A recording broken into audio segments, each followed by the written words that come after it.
اعوذ باللہ من الشیطان الرجیم بسم اللہ الرحمن الرحیم۔ محترم سامعین کرام، السلام علیکم ورحمۃ اللہ وبرکاتہ۔ سب سے پہلے آپ تمام بہن بھائیوں کو رجب کا مہینہ بہت بہت مبارک ہو۔ پیارے ناظرین، آج رجب المجرب کی پہلی جمعرات اور جمعہ ہے۔ چونکہ رجب کے مہینے کے حوالے سے آپ کی خدمت میں ایک ایسا بہترین سے بہترین تر وظیفہ لے کر حاضر ہوں جس کے کرنے سے آپ کی دعائیں اللہ رب العزت کی بارگاہ میں فوراً قبول و منظور ہو جائیں گی۔ پیارے ناظرین، ہم کیا ہی خوش قسمت انسان ہیں کہ ایسے گناہگار ہونے کے باوجود بھی ہمیں ایسے خوبصورت مہینوں سے اللہ رب العزت نے نوازا ہے۔ اور اللہ رب العزت ارشاد فرماتے ہیں کہ ہے کوئی جو مجھ سے مانگے اور میں اسے عطا کروں۔ مسلم شریف کی حدیث ہے کہ حضرت محمد مصطفیٰ صلی اللہ علیہ وآلہ وسلم کا ارشاد مبارک ہے کہ رجب اللہ رب العزت کا مہینہ ہے، شعبان میرا مہینہ ہے اور رمضان میری امت کا مہینہ ہے۔ لہٰذا بزرگان دین فرماتے ہیں کہ اس مہینے رجب المجرب مہینے میں اللہ رب العزت بندوں پر اتنا مہربان ہوتا ہے کہ اللہ رب العزت اس مہینے کے صدقے بندہ مومن اللہ رب العزت سے جو بھی دعا مانگتا ہے، اللہ اس کی تمام دعائیں اپنی بارگاہ میں قبول و منظور فرما دیتا ہے۔ اور میں یہ سمجھتی ہوں کہ رجب کے مہینے میں آپ کوئی سا بھی وظیفہ لیں اور اسے ضرور کریں، کیونکہ اس مہینے آپ کی دعائیں لازمی اللہ کی بارگاہ میں قبول ہوتی ہیں۔ اس مہینے کی خوبصورت بات یہ ہے کہ اس مہینے اللہ رب العزت نے نبی کریم صلی اللہ علیہ وآلہ وسلم کو شب معراج جیسی عظیم رات سے بھی نوازا۔ لہٰذا سب سے پہلے تو میں آپ سے کہنا چاہوں گی کہ جو میرے بہن بھائی پریشان حال ہیں، جنہیں رزق کے سخت مسائل ہیں اور وہ یہ چاہتے ہیں کہ اللہ رب العزت انہیں بہترین سے بہترین تر روزگار دے، تو ان سے آج میری مؤدبانہ درخواست ہے کہ خدارا آج جو 2 دن کا خاص وظیفہ، عظیم وظیفہ آپ کے لیے لے کر حاضر ہوں، یعنی جمعرات اور جمعہ، ان 2 دنوں میں آپ یہ خاص وظیفہ کر لیں۔ انشاءاللہ زندگی بھر آپ کو رزق کے کبھی بھی مسائل کا سامنا نہیں کرنا پڑے گا۔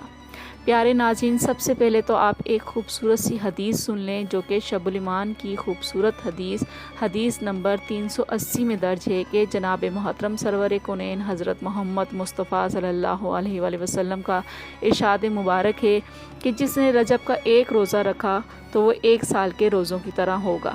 جس نے 7 روزے رکھے اس پر جہنم کے 7 دروازے بند کر دیے جائیں گے۔ جس نے 8 روزے رکھے اس کے لیے جنت کے 8 دروازے کھول دیے جائیں گے۔ جس نے 10 روزے رکھے وہ اللہ رب العزت سے جو بھی مانگے گا اللہ رب العزت اسے لازمی نواز دے گا۔ جس نے 15 روزے رکھے تو آسمان سے ایک منادی ندا کرتا ہے کہ تیرے پچھلے تمام گناہ معاف کر دیے گئے ہیں اور تیری تمام برائیاں نیکیوں میں بدل دی گئی ہیں۔ رجب کے مہینے کو یہ بھی فضیلت حاصل ہے کہ اس مہینے حضرت نوح علیہ السلام کشتی میں سوار ہوئے اور وہ اس وقت روزے کی حالت میں تھے اور 10 محرم تک لگاتار 6 مہینے سفر میں رہے۔ شب الایمان میں درج ہے کہ نبی کریم صلی اللہ علیہ وآلہ وسلم کا ارشاد مبارک ہے کہ جنت میں ایک نہر ہے جس کو رجب کہا جاتا ہے، جو دودھ سے زیادہ سفید ہے اور شہد سے زیادہ میٹھی ہے۔ تو جو کوئی رجب کا 1 روزہ رکھے تو اللہ رب العزت اسے نہر سے سیراب کر دے گا۔ مدینہ وظائف رجب المجرب کی 5 اور 6 تاریخ جمعرات اور جمعے کا انتہائی زبردست وظیفہ لے کر حاضر ہوں۔ اگر رزق میں تنگی ہے یا پھر آپ امیر ہونا چاہتے ہیں تو خدارا یہ 2 دن کا وظیفہ لازمی کر لیں۔ اس سے پہلے میری آپ تمام بہن بھائیوں سے مؤدبانہ درخواست ہے کہ جن بہن بھائیوں نے میرے اس چینل مدینہ وظائف کو ابھی تک کے سبسکرائب نہیں کیا ہے تو پلیز میرے اس چینل کو سبسکرائب کر دیں اور ساتھ ہی لگے گھنٹی کے بٹن پر بھی لازمی کلک کر دیں تاکہ ہماری ویڈیوز اور وظائف بآسانی آپ تک پہنچ سکیں۔ پسند آنے پر میری ویڈیو کو لائک بھی ضرور کریں۔ پیارے ناظرین، وظیفے کی شرائط سن لیں۔ ان 2 دنوں میں آپ نے کرنا کیا ہے، آپ نے ایک بھی نماز نہیں چھوڑنی۔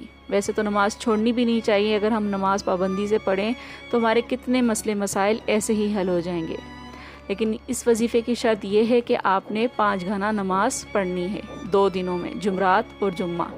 اب یہ وظیفہ کسی بھی نماز کے بعد یا فجر یا ظہر یا عشاء، جو بھی نماز آپ کو آسانی لگے اس نماز کے بعد آپ پڑھ لیں۔ مگر خیال رہے کہ اگر آپ نے عشاء کی نماز کے بعد یہ عمل کیا ہے تو آپ عشاء کی بعد بھی آپ دوسرے دن اس عمل کو کریں گے۔ اگر آپ نے ظہر کی نماز کے بعد کیا ہے تو اگلے دن بھی ظہر کی نماز کے بعد کریں گے۔ ویسے تو عصر کے بعد ہم بولتے ہیں، اگر عصر آپ کو پڑھ سکتے ہیں اس کے بعد تو عمل کریں، اگر آپ کو نہیں مناسب لگتا تو آپ عشاء کے بعد کر لیں۔ تو پھر جب دوسرے دن آپ یہ عمل کریں تو دوسرے دن بھی آپ عشاء کے بعد ہی اس عمل کو کریں۔ اس عمل کو کر لینا ہے جس میں نماز کے بعد آپ نے جس بھی نماز کے بعد آپ یہ عمل کریں گے، جیسی آپ کو آسانی لگے، آپ نے سب سے پہلے 100 بار استغفر اللہ پڑھ لینا ہے۔ سب سے پہلے آپ نے نماز ادا کر کے آپ نے اس کے بعد 100 مرتبہ استغفار پڑھنی ہے، پھر اس کے بعد 21 مرتبہ آپ نے درود پاک پڑھ لینا ہے۔ اول آپ نے درود پاک 21 مرتبہ پڑھ لینا ہے، درود ابراہیم جو ہم نماز میں پڑھتے ہیں۔ 100 مرتبہ آپ نے یہ نام پڑھ لینے ہیں، یا علیمو، یا حلیمو، یا علیو، یا عظیمو، یا علیمو، یا حلیمو، یا علیو، یا عظیمو۔ 100 کی تعداد مکمل کر لینی ہے، یعنی یہ 4 نام ایک کاؤنٹ ہوگا۔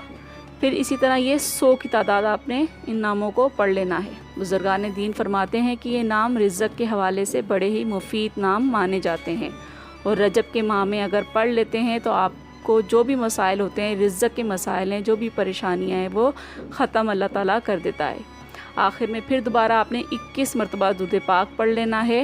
آخر میں اپنے ہاتھ اٹھانے ہیں، اللہ رب العزت سے اپنے لیے، اپنے مقصد کے لیے، اپنی پریشانیوں کے لیے دعا کرنی ہے کہ اللہ تعالیٰ آپ کی تمام پریشانیاں دور کر دے۔